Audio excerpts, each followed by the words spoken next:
How to find and wholesale the pre-foreclosure list. Guys, there are a fortune in the pre-foreclosure list in your market right now. And heck, every single month there are pre-foreclosures being listed, being put on the court system for you to wholesale and make a ton of money. What is a pre-foreclosure? Right? There's a lot of definitions of this. And in my personal opinion on a pre-foreclosure is somebody, really, if I'm going to do the Zach Ginn definition, it's somebody that hasn't paid 2 or 3 mortgage payments. I mean, really, I think 120 days is like when you start getting kind of the list pendants, you get the notice of default.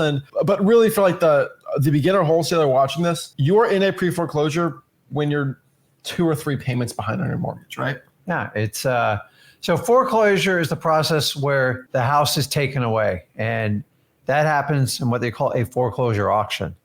So a lot of people are like, what's pre-foreclosure? Is it a special foreclosure? No, it's just the very beginning stages. So that's where the word pre comes in. And there's a foreclosure process. Until they are found guilty, so to speak, they're not technically foreclosure. So the banks have to build their case up to them, prove everything. Most people don't show up to court, and then they get a default judgment. And from there, they set a foreclosure auction. So that's where we kind of come up with the pre. And guys, I mean, we'll talk about it a little bit more. If you guys go to your courthouse and ask for the pre-foreclosures, you're probably going to get a blank stare because it's a generic term we use. So we'll go over it. I mean, whenever you want to go over it, we'll tell you what to request depending on what part of the country you're in. But if you ask for a pre-foreclosure list from the courthouse, you're going to get a real strange stare at you 9 times out of 10. Exactly. So let's kind of break down exactly, what is a pre-foreclosure and then how to pull the foreclosure list, right? Yes. So let's kind of break this down just so you understand it, because if you understand it, then you can explain it to your sellers a lot better. So let's talk about this, right? First and foremost, the pre-foreclosure process. Now, at freewholesaling.com, our free real estate wholesaling course, which we have said probably 5,000 times today. I mean, even outside of this conversation, freewholesaling.com is our course where we teach you how to wholesale real estate absolutely for free. Now, in this course, kind of teach you basically everything, but specifically, we have a lot of infographics, we have a lot of breakdowns, and we really share exactly the whole process of pre-foreclosure. So let's go to freewholesaling.com and look at the graphics we have in there. I'll give you a little sneak peek. It's a free wholesaling course. And it costs you money. Jeez Louise. So this is the pre-foreclosure process. And so let's kind of make this a little smaller here and show you. So this is all at freewholesaling.com, by the way. But this is the pre-foreclosure process. So let's go to the top. Yeah, that's fine. So this is the pre-foreclosure process. So let's have a conversation and really break this down so you can understand it. And most importantly, you can tell a motivated seller about this. So you're good to go. Now, go to freewholesaling.com, bottom right-hand corner if you want to screenshot this. But let's have a conversation here. So pre-foreclosure. There is basically 5 steps to it, more or less from left to right, start to finish. But basically starts from the beginning. This is going to be what we call pre-foreclosure, right? Basically, when you don't pay your mortgage payments, like after the first month, nothing happens. Okay, like I think a lot of people think like a crazy, insane thing happens. It really doesn't. Okay, no. And so you don't pay your mortgage payment. They're just going to give you a letter like, hey, you may have forgotten. Maybe you got overdrafted. Like they're nice, right? But after about 2 or 3 payments, the bank's like, okay, this isn't a mistake. This person's just not going to pay us. I don't think banks are evil people for doing this because they loaned out money, right? So what do we got to do here, right? Like what's the process? So after about 220 days, the bank's lawyers will file a notice of default, basically putting on notice or public records that the person is default of their agreement. They literally wrote a contract called a mortgage. So what contracts are, I don't get the whole contract law thing, but yeah, I'm forming contracts to a mortgage and then the banks sell those off to other people. But I don't get into this. Let's not get into the legalities. But basically after 120 days, the bank files a notice of default. Sometimes it's called a notice of foreclosure. Sometimes it's a list pendants, right? Which is basically affording an action for a lawsuit type situation. So it's called the pre-foreclosure. This is what we're talking about right here, this number 2 part, right? Pre-foreclosure. Now, in between pre-foreclosure, let's skip the next one. Let's go down to auction date set. So they basically file a foreclosure proceeding. And then at the end of the foreclosure proceeding, when the judge finally gets to it, because it takes them a while, they say, okay, here's the auction date in July 1st. this is when it's getting auctioned off. And basically how that works is if $100,000 is owed to the bank, and let's say the property is worth 140, they'll probably auction it off. Maybe it sells for 130. Bank gets their 100 grand and they give the rest to the seller.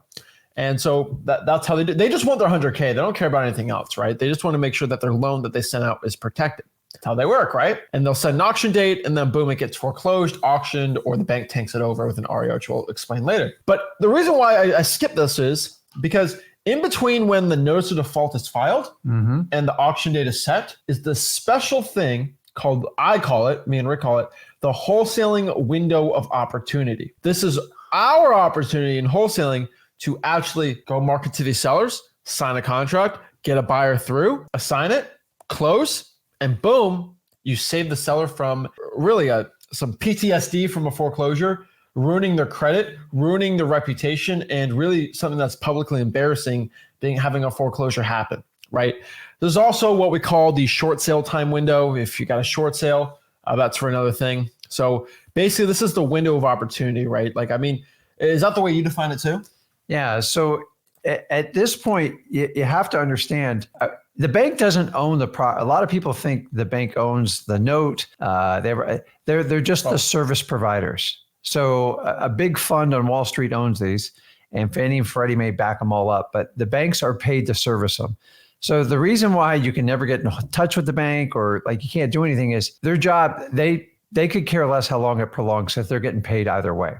Yeah. So you have to understand that. Number two, you got to understand everybody in pre-foreclosure, you're all going to find this out. And those of you that are doing this, you already know this. People in pre-foreclosure, they have this deniability that it's not just a few, it's most of them. And they're all in denial. You know, it's not just a river. Everyone's like, no, it's okay. And what me and Zach are talking about is the sweet spot.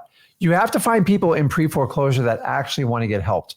Most people, when they get the first, they already know they're stressed out and they know they're behind in payments. That's stressful, not. And then they get these terrible notices. And then once they start getting phone calls in that sweet spot that we just had up on the screen, that's usually when they reach out and they go, listen, I need to solve this problem. That's the ones you want to work with. The ones that want to go all the way to the end of the auction date and then call you like a week before the foreclosure auction. Those are the ones you want to avoid at all costs because they're just going to waste your time. Remember, most people know they have a problem. You got to find the ones that go, listen, I have a problem. I want to fix it. Why? Foreclosure is embarrassing. They're basically, it goes on their credit for 10 years and actually can be renewed for another 10 years. So it's going to destroy the credit. Number two, they're not going to be able to buy another house, usually within the next 5 years, depending on how much credit repair they do. Number three, they actually can get a deficiency judgment, which means if it was upside down $80,000, an attorney can take that judgment. And if you have a W-2, which most people do, they can now go and just pull it out of your paycheck. So it never goes away. The ones that try to act like it never goes away, it's just a lie they tell themselves. I always try to find the ones that want to help.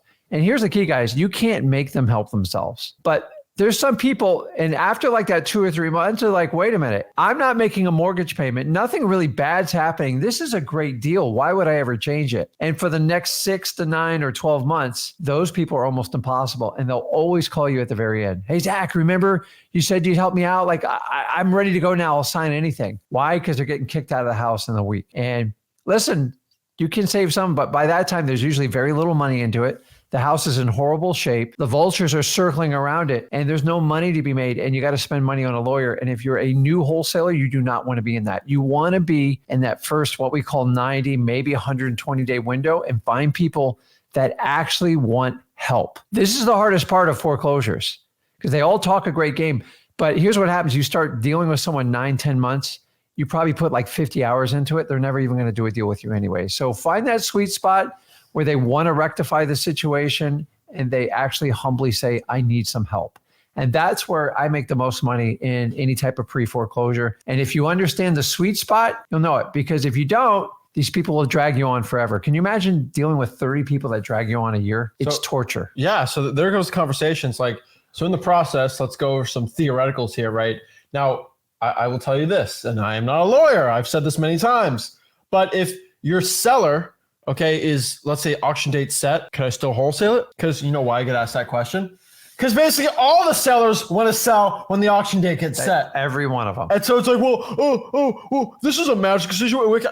And so it depends on the state. Here's the problem. If I'm in California, I know guys that did this. I had there was this funny fellow in Flip Lyric Plus. He was actually a rapper. But he doesn't want to be disclosed. But he was in California and he just calls pre-foreclosures, cold calls them. I'm like, what? And he basically, that's why I'm not publicly saying his stuff. He would lock it up the day before the foreclosure. He knows title companies and lawyers that will go extend it for like 60 days the day before it. Uh-huh. And he was cleaning up because he had that little niche. Because in California, where freedom is free, the best state for things, you can basically, you're about to get foreclosed on tomorrow. Bank's going to say, yeah, screw the company. We'll just extend it, right? Even though a judge said, we're just going to extend it. And they'll extend it for 60 days. But that's California. It's crazy, right? That's the only state I know that does something like that, right? For a pre-foreclosure. And he was cleaning up there and he still is cleaning up. I think he's over almost $250,000 this year right now with it. Like insane, right? And he only started wholesaling a year and a half ago, but funny stuff. But like, you can't do that in every other state. And so let's use Georgia, for example, right? Mm-hmm. An attorney state. A day before the auction, there's not much you can do, man.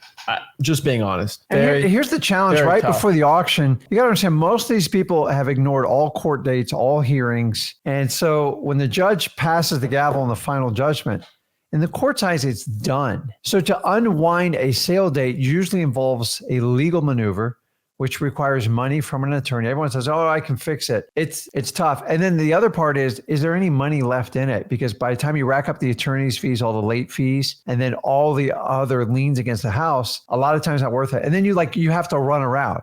So if you prioritize your life and your time and you don't run around for other people, like shoving stuff, don't do it for these people, because honestly, are you going to lay out $1,500 for an attorney? And the attorney, it's at best, maybe 50% of the time they'll get it done. And remember, they still have to cooperate with the attorney. So I like to catch them when they're early, because some people, all know people who deny a problem all the way till the very end. And that's the problem with like foreclosure. And they're like, well, you know what? I don't have to pay anything.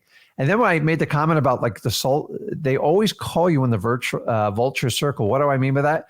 Once an auction date's set, about 30 investors will descend on the property and they walk around it. They take pictures, they peek through the window. It's extremely intimidating. And that's usually when they freak out and like, get me out of this mess. I go, remember what I told you in the beginning?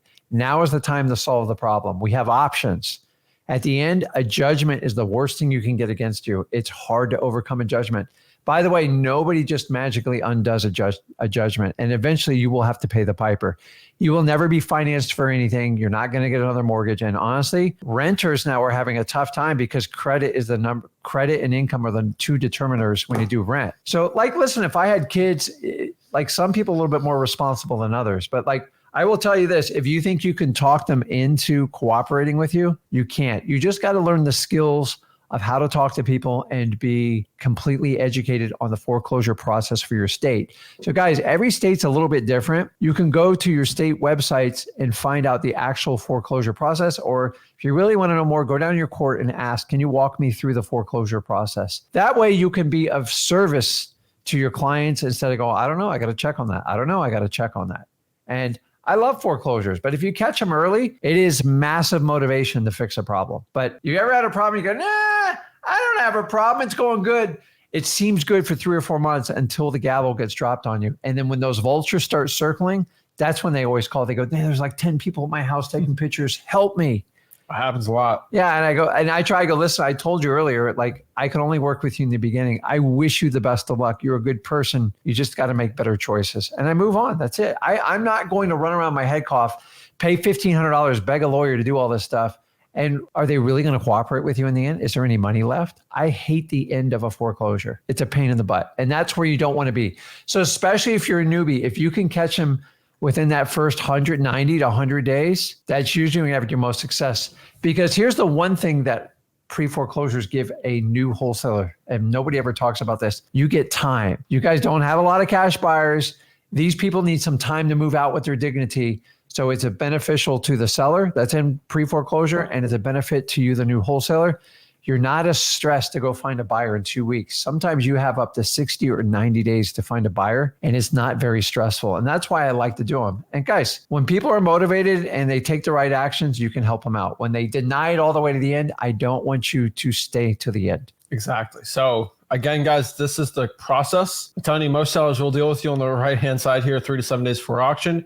Screenshot this if you want. This is all at freeholding.com, by the way. But from the beginning, seller misses their payments before pre-foreclosure happens. Then we have what we call the wholesaling window time of opportunity. Then the auction date gets set. Gets a lot harder to do once that happens. And then the bank wants to sell for what is owed. Most sellers deal with you 3 to 7 days before the auction. And then most importantly, there are these things called redemption periods if it's for taxes. I believe some foreclosure happens, but it's mostly tax redemption periods. But it's insane. So redemption periods is another thing we'll get into another day, but it's a big thing. So what I can tell you guys is that's the whole process. And to let you know is you don't need to talk to your seller in that process. Like my other seller, they gave me all these scary letters. What am I doing? Well, have they filed any lawsuit against you? No. Okay. Well, don't worry. Well, that means I can still help you out with this process. We can put an agreement up. We buy it and it still won't hurt your credit. Now, remember, and then they'll go and say XY question. That's like, whoa, right? Hey, that's a great question. I don't know specifically the answer to that because I'm not a lawyer and I can't give law advice. But our title company has a lawyer on there, and he's actually the one that will process the entire closing with the title company. Let's reach out to him when we get an agreement, and we can go from there. And boom, you're good to go. So just FYI, that process does get a little different. But honestly, pre-foreclosures are amazing right now for wholesaling, and you got to be going after them. 2024, less and less wholesalers are talking about them or doing them, and it's amazing. So question here is, how to find pre-foreclosures. Well, pre-foreclosures can be found either on 2 specific ways. You can either get the free way or the paid way, right? So the free way is at the government, right? So you literally go to the clerk of the court. You can go for the list pendant section. You can go to the notice of default section or the notice of foreclosure, whatever one it's called. Look for those filings. And then it'll say John Smith, and then it'll say Bank of America, Mortgage Services or whatever, right? And then you click it. There's usually a property attached, 123 Main Avenue. John Smith is the seller. Then boom, you will skip trace them at like True People Search, cyber background checks for free. Boom, you can text the guy, call him. We'll talk about the marketing messages on there and how to market to these sellers. But really, that's the gist of how to do it for free. Now, is it the best way? When you got no money, yes, but there are a lot easier ways to do it. Personally, for me, for most sellers, I'll just use a paid list because the paid list does the same thing as the free list, by the way. So you might be like, wait, what do you mean? You can go to listrei.com right now, listrei.com right now. Go to, Memphis, Tennessee, click the pre-foreclosure button, and it'll pop up all the pre-foreclosures. Because what it does is it has an API with the government lists, and it will pull all the foreclosure filings, so notice of faults and all these things. And then it will just go basically scrape the data for you and give it to you. It's all done automatically easy. And that's a really cool service these paid services do. Zachdata.com, Batch Leads does that really well. And also, most importantly, really any paid service can do it. It doesn't even matter. So I'll tell you, DMZac.com is really good with this too. I mean, they all can do it, right? And their accuracy is pretty much 100% when it comes to if there's any deviations with the pre-foreclosure list with them. So honestly, it's not that crazy to do, right? So that's how you pull the pre-foreclosures, the free and the paid way. Preferably, if you have a bigger operation, the paid way for free, do it the free way. I'm telling you, you don't have to pay for this information. So it eliminates your excuse for not pulling this list because it's free. Yeah, it's free. And listen, I always say, overcome resistance with persistence. This is the one you don't have to do it because it's a public lawsuit. They have to announce it to the world. So if you're struggling to find this, it just means you're using the wrong definitions. So we've already kind of shared in this video which ones to use. Go back and replay it. But this list has to be public. It's a public lawsuit. So you don't have the privacy versus the privacy policy versus being public information argument. Now, you're going to get that on code violations and a lot of the other ones we talk about. But this one, if you're struggling to get the pre-foreclosure list, you got to get through it because it's not hard. It's supposed to be extremely public. That's the whole point of a court proceeding. So find a way to get it. You can always go in-house to your court system. If you struggle and you're not tech savvy, just walk in there if you can. Number 2, you can make a phone call. Number 3, a lot of times, if you know how to navigate the websites, you can look at this information online. Most of it's public data. Why? Because the old school me, I actually used to go to these auctions. I could write a book on what happens in these auctions. It was like old school. But they got wise and they made it where it's private online. So anybody in the world can bid on these. This is why you do not want to bid on foreclosure auctions. You're bidding against people in foreign countries, and sometimes they just want to move money. They don't even care what price points they are. So you rarely get a deal in a foreclosure auction. Those are like, what do I do a foreclosure auction? I want to do that. They're good for buyers sometimes. Like, here's the cool part of foreclosure auction. Yes, there's a lot of international, there's a lot of, but it's different every state, right? But if you saw that John Smith Home Flipper LLC bought 4 houses at one auction for cash and he's flipping them, maybe you should get his phone number, cyber background checks. And hey, I saw you bought, I was actually at the auction. I saw you bought a bunch of them. I'm actually a wholesaler. Are you looking to buy any more of my deals? Yeah. Oh yeah. I mean, I just want you to understand, like, I know I didn't grow up like this. You didn't grow up like this. There's people out here I just bought 7 properties last week. Just like, no problem. Like, yeah, like 4 million this week in real estate. And that's why I would buy 4 or 5 million in rentals every week. Just right. You know what I mean? Like, there's people in your city. Oh, there's nobody. It was like, there's nobody in Little Rock, Arkansas doing that. Oh yeah, there's oil money. Yeah. There's oil money people. Like, it's crazy, right? And so I want you to open your mind. There's people like that out there, okay, that will do it. And so it's insane to me. But yeah, so how do you find pre-foreclosures? That's the best way. Now, how to reach out to pre-foreclosures, right? What's the best marketing channels for them? Personally, I found 4. I hate to tell you, like 4 is the best one. So what is it, right? Number 1, no cold calling. This is a personal rule for me, but the contact rate on a pre-foreclosure is so bad because they're getting calls from loan sharks, loan servicing companies, other mortgage companies. Then you got the realtor. I mean, realtors sometimes go after them, sometimes not. It depends how shady they want to be. But there's so many people going after this list, and then every other wholesaler too. They all pile on. And your contact rate's going to be 50% less than what it really should be. Because we want contact rates to be 15, 20%, 25 on the good end. You're going to be at 8, 9, or 10% at best. And it's not good. But because these sellers, they don't answer their phones, they answer their texts. And so that's why SMS text blasting is really powerful. So you can SMS text blast basically individually, or you can go out here and basically do like a huge platform type service. SMSact.com is the one we recommend below if you're going to send out a bunch of texts. But yeah, you can do SMSact.com and just text blast a bunch of them. Ultimately, it's up to you what you want to do with your marketing.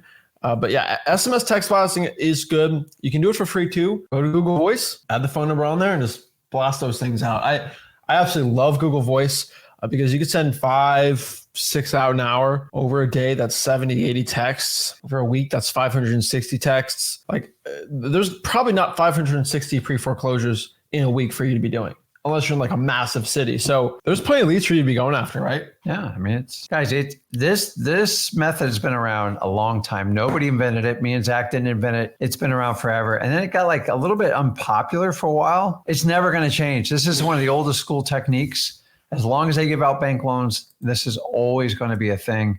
And guys, take advantage of it. Like, you find a lot of leads. The whole point of government list is where you can find smoke, you find fire.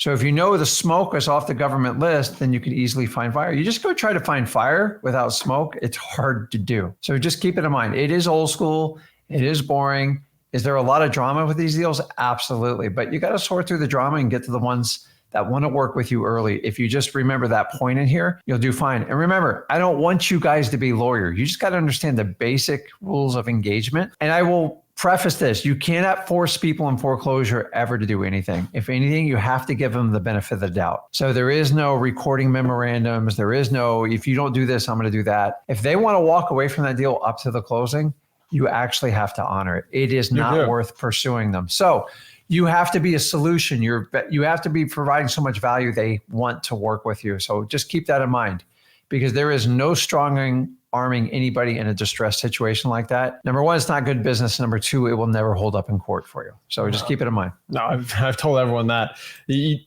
went out, they want it to pre-foreclosure. Same thing with the elderly seller, right? Next here, one of my favorite ways, reverse driving $4. Just telling you guys.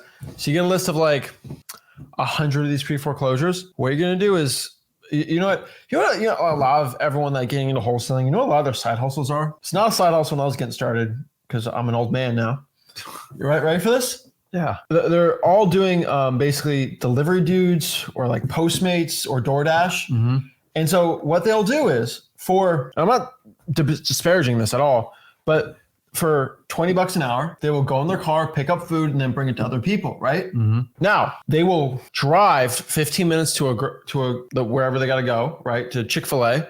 They'll drive 15 minutes to another person's house for $20 an hour. When, for example, you can try to show some emphasis here. Grab a bunch of sticky notes. Stick them. Grab a pen. Right. Hey, this is Zach. I had a quick question about your house. Put your phone number. Slap that on a house. You could probably get 15, 20 if they're in a close range together. Get pre-foreclosure leads inbound to you. That was just for an hour. That'll probably cost you $30 in marketing. That in direct mail you get for free. And your response rate's insane. And if you spend 20, let's do the math here. You do 20 hours a week of that. You get 80 hours to make, let's do a $15,000 deal in 80 hours. That comes to $187 an hour if you just did 20 hours a week of this. Just to do one deal. $180 an hour versus $20 an hour. Come on. And if it's a $20,000 deal, $200 an hour, $250 an hour. But the amount of people that say, Zach, I have done 20 hours of reverse driving for dollars every single week for 6 months straight, and I haven't gotten a deal. I don't know these people. They don't exist. They're fugazi. They're fake. They're in the air. You know why? Because the people that work that hard always get the deals. Because wholesaling real estate rewards those who work hard. Now listen to what I have to say, and they get rich by doing it, guys. These sticky notes, they are $100 bills, basically. That's the way I look at them. You're making it rain over here, okay? So yeah, you want to get rich, put sticky notes out. Here's the problem. No guru ain't going to tell you that. No one else on the internet is going to tell you how that's one of the best methods to get wholesaling deals. You know why? Because I don't have no affiliate on a sticky note. I can't sell a course on a sticky note. People do sell. Maybe we need to do that. I need to take a breather real quick. There is people on the internet. I got a Facebook ad the other day. Let's call it, what's the brand here? Post-it. They call it the Post-it method. It's a new secret way to find motivated sellers that no one's ever told you about. Join my free call for a $6,000 program, and I'll teach you how to use the Post-it method. Fun stuff. What? Bro, he had to stop me the other day from I just explode. I'm like, how in the world? And people pay for this. I teach hundreds of thousands of people how to do this. And there are people paying $6,000 to learn how to put sticky notes out. Like, Lord, I guess I can sell a singing lesson for $7,000 because I'm a terrible singer, but it don't matter, right? I sell driving for dollars courses. I don't understand how you can do that. Like I have an entire 8-minute video on freewholesaling.com for free with 20 plus years experience. And you guys are still paying for this course. You don't spend money on a driving for dollars course. I'm just telling you, I could teach a 4-year-old child how to do it. It's that simple. So it's one of the easiest skill sets you can do it here, but but I got to get the highest education possible. Trust me. You just got to go out and get the guts and do it. And then you got to reach out and call people and take action. It's that simple. Talk to them, call them, whatever you're going to do. But you guys are overcomplicating the business. There is not a cure-all in gurus. If I pay X amount of dollars, the reason why you guys pay so much for gurus courses, I've figured it out over the years. You know why? Because it makes you feel better. You know why? Because you think your problem's solved. But the reality is your problem just started because the guru's not going to do the work for you. I don't care who you have behind it. I don't care. And then you go, crap, I'm actually going to have to work. And this course isn't quite what is cracked up what he or she told me to be.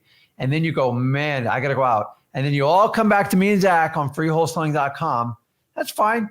Maybe it hits more fuel, use it as motivation, whatever. Just let it go in the past and move forward. Go through freewholesaling.com, teach you how to get first deal and up to your first $100,000. Simple. Freewholesaling.com. So it's all about, guys. I'm telling you, reverse drive for dollars is probably one of the best ways to do it. Next is direct. It's kind of the cousin of this, right? But yeah, you can send direct mail pieces out and send mail out and you'll get wholesaling deals. I promise you this. You want to go out here and send direct mail out right now. You will get wholesaling deals with pre-foreclosures. All day, easy.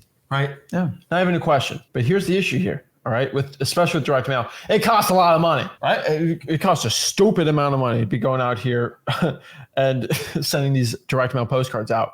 when maybe you don't have the money and you can do the sticky notes, you can do the texting, right? Heck, you can cold call other type of government lists, right? So yes, you can do direct mail pre-foreclosures. Is it the best ROI? Probably not if you're starting out, but it is a method and it is a way to do it. Now, they don't read it. They go straight in the garbage. Exactly. So let's kind of talk about exactly, all right, pre-foreclosure sellers. Okay, I think we got to get the mind of this. And we'll have you talk because you've been through this more than anyone. Yeah. Let's go through the mind of a pre-foreclosure seller, right? Like what goes through their mind? Yeah. How do you deal with them? Because they're a different beast, right? So remember, you always have to come from an idea of helping them. So if you'll remember this statement, and this holds true for wholesaling. I don't know why anybody else doesn't teach this, but your job as a wholesaler is to help the seller get out of their own way. So you all have family members and friends. You're like, man, this guy or gal, they're just like, it's the same story over and over. And they just keep repeating the same mistake. Same thing with your sellers. So if you know your job's to help them get out of their way, you always have to focus on what is the big problem we have to solve. Because here's what everybody in pre-foreclosure is going to do. They're going to hit you with a million little distracting details that really have nothing to do with the situation. Well, my hairdresser, she charged me twice as much, and then my car broke down because I didn't put a new battery in. And it's just like, okay, you got to bring it back. Because if you let them, like, especially like me, if I was in foreclosure and with ADHD, I'm probably just going to spin you the entire time. Is I say, Mr. Seller, if I had a magic wand, how do you want to fix this situation? You're in control. And you got to listen very carefully and answer it. God gave you 2 ears and 1 mouth. Listen. You can only solve the seller's problem if you listen. If you're actively talking, you don't take in data. You need as much data as possible. And I anchor in as much as I can. They go, listen, I'd like to get out of here in the next 90 days, just get whatever money I can and go live with my mom in Arizona. Okay. If I can help you accomplish that, we put something together. Does that sound like something we can do? And I'm always going to use that as an anchor, because guess what? I'm going to come back in a week. Maybe I come back in a day. We do the paperwork. She's like, I don't know, man, this is too overwhelming. I don't want to do it. Remember, your job's to help the seller get out of their own way. For me to do this, we're going to have to do some things. They're going to seem a little bit unpleasant, but here's the really cool thing. I'm going to walk you through it. I'm going to be brutally honest with you. People are scared because it's a legal action. And number two, most people do not want to move. They're going to have to uproot their friends, their family, move their kids out of school. So your job is to calm them down, but you have to decide, am I making progress? Now, if you meet with somebody in pre-foreclosure 3 or 4 times and you can't get them focused on solving the problem and they just keep repeating the same story and they smoke a million cigarettes in front of you, because they will, you're going to have to make a decision and go, listen, give me a call when you truly want to get out of the situation. I just can't talk to you all day. And that's the painful part most of you struggle with, because you try to hold on forever. They are good people, but some want help and some don't. Here's the real truth. Some aren't going to be honest with you. And they're just going to they want to talk to you. You're a good ear because you're a wholesaler and you listen. But there has to come a point where, okay, if we're not, and here's what I said, after 3 or 4 visits, if I'm not making progress, I have to look at the situation and decide, is this worth me investing another 20 or 30 hours in? And most of you struggle with that decision. So here's what you need to do. After 3 visits, if you're making 0 progress, ask yourself, are they a chronic procrastinator? Or are they going to wait all the way to the end of the auction? And here's what, if you think they are, hit them in the mouth. I go, listen, if you just want to wait till it goes to auction and get kicked out of your house, you can do that. You don't need me. If you want to make a change, let's talk now, or call me when you have an epiphany and you want it to happen and you have to move on. And I struggled with that for years. And by the way, I did pre-foreclosures door to door in my first 2 years. Like, I know every trick.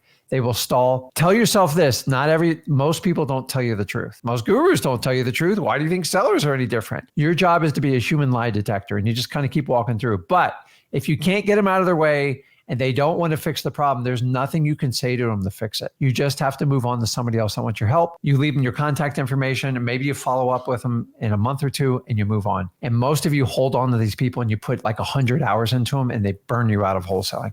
If you can't catch them in that first 100 days, it is a strong sign that they're going to drag you all the way to the end and never do business with you. So if you understand that going into it, you know half the battle. When they first call you and they first get in pre-foreclosure, that's the sweet spot, because they're scared.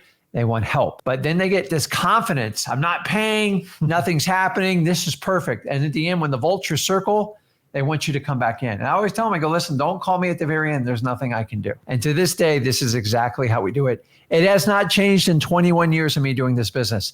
The process is exactly the same when I started in 2003 or in 2024. Don't complicate this. Catch them early. I agree. So yeah, pre-foreclosure sellers are difficult. Deal with it. But there's a lot of deals. And so the next big question we get with pre-foreclosures is like, what if they owe a lot of money, right? It's like, oh, what if the deal's worth, let's say, for example, 140 to a buyer and they owed 135? What do I do? Well, it's a math equation. Okay. I see, as a beginner, I know it's confusing because I was a beginner once, but basically if they owe a lot, it's fine. You just got to take out what the contract price is minus what they owe. Easy math. I know there's taxes in it, but for most cases, okay, if we're going to buy it for 150, all right, and they owe 145, they net $5,000, right? It's math. So don't be, I know a lot of people are like, what if the seller has a mortgage? I can't wholesale it, right? No, you can. Trust me, you can. It's just most of them. I think 72% of households have a mortgage. Some crazy number. Yeah. So simple. The ones that are messy is when they haven't paid the mortgage in like 2 or 3 years, and it's a drawn out pre-foreclosure. They're usually going to be upside down at that point. Not everybody, but for the most part. And it's like a simple math problem you can figure out. And by the way, well, how do I figure out how much owes it? Listen, between list REI and batch, like you can go up there. It does a pretty quick algorithm calculation on you, but you all have the ability to go in public records in that county. You can look out when they took out the mortgage and they'll tell you, I stopped paying back in January, and you can just do the math on it. It's straightforward. And guys, you're kind of a guy who did 4 years of nothing but short sales because the market was so screwed back up from 2009 to like 11. Short sales are a nightmare now. They're, in my opinion, there's not a valid wholesaling strategy to it. Most wholesales are restricted by the bank. You have to own it for 90 days before you can even resell it. So you can't do an assignment when it comes to the short sale. There are a few exceptions. And number two, on the short sales, it takes an incredible amount of energy to negotiate them. And the average short sale is 4 to 6 months. And then, so we used to hire people just to do this. We use law firms, we use title companies. The average person that wants to negotiate a short sale now gets between $1,500 and $4,000. So like even on tight deals, it doesn't even make sense. So they'll take a short sale. Banks, for the most part, unless the property is an absolute nightmare, they will never approve a short sale. And by the way, a short sale, you have to qualify. There has to be a death in the family, loss of job, or a severe situation. You don't get a short sale just because you can't afford the home. That's not an out. So understanding, and by the way, short sales are required to go back 6 months to a year on all your financial records, your tax returns, your bank accounts, and most sellers don't want to do that. It's very intrusive. It's like an audit. So when you hear short sale, unless there's a ton of, they usually don't make sense. And the way the market is, why would a bank even discount it? Back in 2009, 11, they had to because 70% of the houses were upside down. Today, it's the complete opposite. So short sales, honestly, we're not really going to, I don't know if you want to mention them, but they're just, you can, yeah.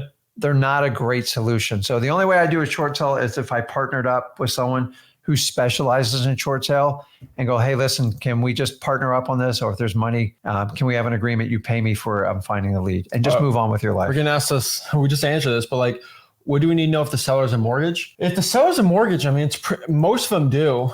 Here's the cool, if there's title issues or anything, we have a title company. Like they deal with that. So really, as long as they don't owe more than our contract price, we're fine. Simple as that.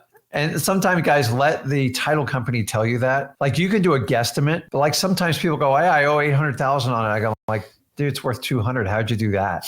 So on those, they're not worth lifting your finger on. But like you kind of look into them, it's weird how people, and remember, the idea of pre-foreclosures, the way I was taught originally, they're like, Rick, these are the biggest home runs you do because people sometimes have $100,000 equity. And if they don't do something, they're going to lose everything. And I'm telling you, there are people in foreclosure with equity. A lot of people are holding on their houses with those low interest rates and they're trying to figure out how to bridge the gap. They're trying to get HELOC loans. They're trying to refi and they can't. There is a lot of people behind on their mortgages right now. So this is why we're telling you about this technique and it works really well. I agree. And so let's kind of break down exactly the next thing, when you have any situation of pre-foreclosure, okay, just know, use the title company to handle the work. This is very important, okay? Title company does most of the heavy lifting for you. So don't be freaking out, with the bank, oh my gosh, do I have to do with the bank? Does the seller have to do it? No, let the title company do all the work there, right? And the easiest thing to make your title company's life easier, if you're with the seller, you're working locally or virtually, just ask for the most recent mortgage statement and tell them to take a picture of the front and the back. With camera phones these days, it's really easy. And then it'll have the loan number there. It'll have a phone number on there. And then your title company will forward your seller a pre-authorization, and they will call and get all the facts. And usually you want your title company to call you first to tell you what's owed on it. Here's where they are in foreclosure. And they say, how do you want to proceed? So once you have that conversation with your team, your title company, now you can reach back out to the seller and you can provide alternate solutions. And remember, the idea is to create a win-win situation, because if you try to hammer these people, they're not going to show up to the closing and you're just going to waste your time. So it has to be a win-win for everyone. I've had people in foreclosure ask for nothing. I've had people walk away with $150,000 in foreclosure. Everybody's case is different. So by the way, soon as you have an agreement, don't get overly obsessed with the contract price, because a lot of it's going to be dictated on how much owed against the property. You just want to see if they'll give you a discount. Sometimes you can't get that discount because they owe more than the contract price on it. But remember, you can always adjust it. But you got to get something from your seller while they want to do it.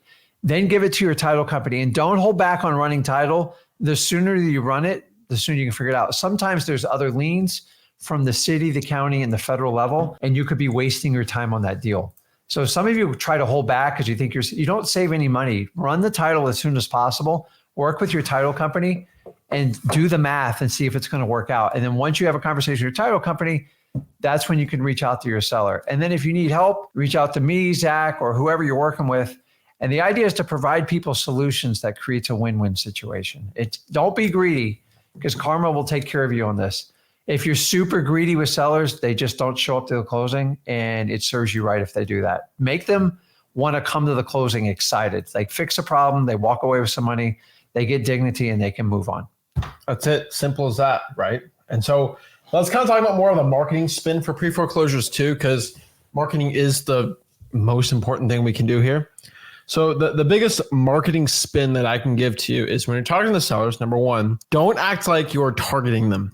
It's the same thing with probates, any type of motivated seller in general. Don't act like you are like, oh, I saw you're behind on your mortgage payment. Let me buy your house. When you do that, like, the seller gets kind of like, they get a little ticked off at you, just being honest. And they're like, what is wrong with you? Right. And it don't work out pretty well. So don't act like you're targeting the seller. I think that's numero uno advice I can tell you is do not act like you're targeting them. My script when talking to motivated sellers in a pre-foreclosure, heck, even in a probate situation, is me and my partner, we're looking to buy a couple more houses in the area for cash. Are you looking to sell by chance? Simple, right? Yeah. And the reason is, so when I first did this one door to door, we used to say, hey, I can't notice but the pending problem on your property. And then you were prepared to duck, weave, run, or bob. Because when you offend people or like you call them out publicly, you're in a bad situation. So think about your friends and your family to deal with it. Like, if you truly want to get something, you're better off going, just say, hey, listen, I'm just interested in buying the house. Yeah. If they want to talk about it, then that's fine. But like, when you shove it down there, like, you embarrass them, and then you will never get that rapport because they don't trust you. So the last thing you want to do is start off by offending them. So just say, listen, we're just looking to buy some houses for cash in the area. My partner drove by, saw your house, thought it'd be a good fit, just reaching out to you, and then just go into it. The last thing you want to ever say is, I see you're in probate. I see you're in pre-foreclosure. I see your house is getting ready to get sold, because they'll just start getting in the defense. And then remember, once people start defending themselves, they don't listen to anything you say. And the last thing you want to do is get in a defensive argument with somebody in pre-foreclosure. It's not a good start. Don't do it. I'm telling you. Me and my partner are looking to buy a couple more houses for cash. Are you interested in selling it? Then last but not least, pre-foreclosures are a numbers game. The more leads you have, the more marketing you do, which is the more wholesaling deals we get, the more cash we make in wholesaling real estate. Duh, right? So yeah, the more marketing we do, the more wholesaling deals we get. So it's a numbers game. Ramp up the stinking numbers and we can make a ton of money in wholesaling real estate, guys. And that is how you deal with pre-foreclosures. Get rich off the huge fortune that is going to be coming down the line this year with pre-foreclosures, because the wholesaling industry doesn't talk about them too much anymore, right? And I think it's a great opportunity. And there's more and more foreclosures happening every single month, basically, since the great sickening happened.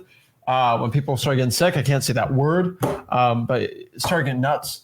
Yeah, let's hear the foreclosure numbers here. And guys, all of you thinking about all these strategies to work around wholesaling to deal with people in pre-foreclosure, if you don't have the experience and know how to deal with these people, I'm talking any type of creative financing, I don't agree with a lot of the stuff going on out there. I don't think brand new people to real estate in general or wholesaling, and you go, hey, listen, I'm just going to pay you whatever you owe on it, and I'm going to do a creative or a subject to, and then you're going to sell it like a wholesale deal, you're going to have some rude awakening coming because you are the responsible party.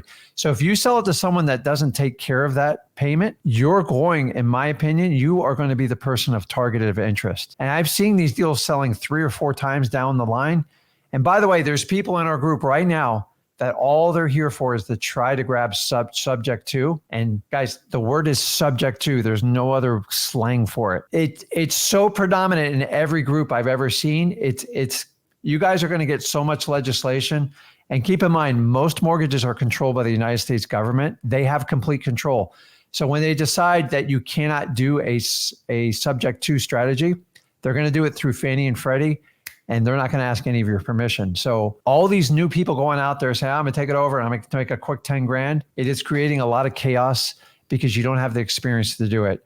And so unless your partner has a ton of experience, not your coach, not your mentor, you have to be very careful because you are taking on someone's debt and you're making promises. They don't care you sold it 2 or 3 times.